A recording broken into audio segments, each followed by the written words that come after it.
Michael என்ன பண்றீங்க?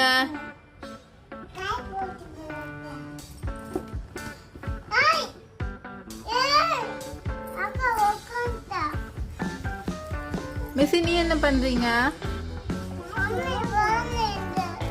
சரி மிராக்கிளின் துணி ஃபுல்லா மடிச்சு வைக்கிறீங்களா?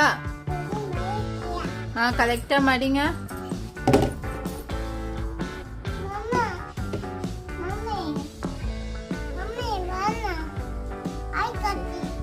சரி அழுக்காயிடுச்சா? சரி அழுக்காயிடுச்சுன்னா எங்கம்மா போடுவீங்க? சரி மடிங்க மடிங்க. ஓ சரி இன்னொன்று துணி மடிங்க.